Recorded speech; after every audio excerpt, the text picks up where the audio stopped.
আসসালামু আলাইকুম, আমি কানিস। আবারও স্বাগতম কানিস কিচেনে। এবার আপনাদের জন্য কচু ভাজির রেসিপি নিয়ে হাজির হয়েছি।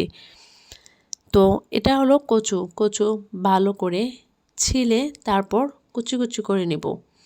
দেখুন আমি ভালো করে ছিলে ধুয়ে কুচি কুচি করে নিয়েছি। কিভাবে দেখেন কুচি কুচি করে নিয়েছি।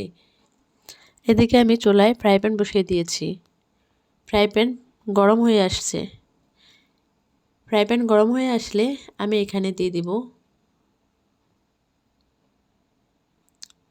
2 টেবিল চামচ তেল।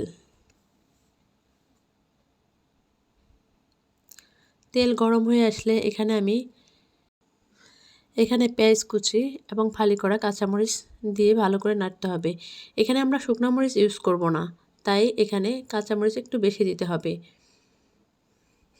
এখানে দিয়ে দিলাম আমি 5 ফোড়ন, দিয়ে আবারও ভালো করে নাড়ব। এই ভাজিটাতে 5 ফোড়ন দিলে ফ্লেভারটা অনেক সুন্দর আসে। আমি এখানে দিয়ে দিয়েছি আদা বাটা, রসুন বাটা এবং জিরা বাটা, দিয়ে আবারও ভালো করে নাড়ছি, ভালো করে নেড়ে নিচ্ছি।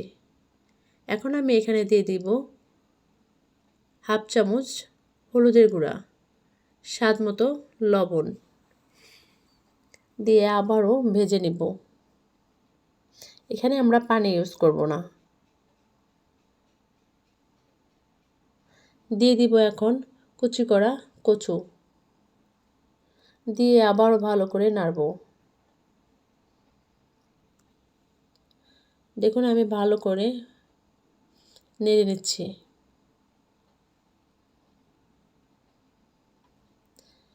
এখন আমি এটা ঢেকে দেব। ঢাকনা খুলে আবারও ভালো করে নাড়ব। এখানে যেহেতু আমরা পানি ইউজ করছি না, তো এটা একটু পর পরে ঢাকনা খুলে নাড়তে হবে যেন নিচে লেগে না যায়। দেখুন প্রায় আমার ভাজিটা হয়ে আসছে।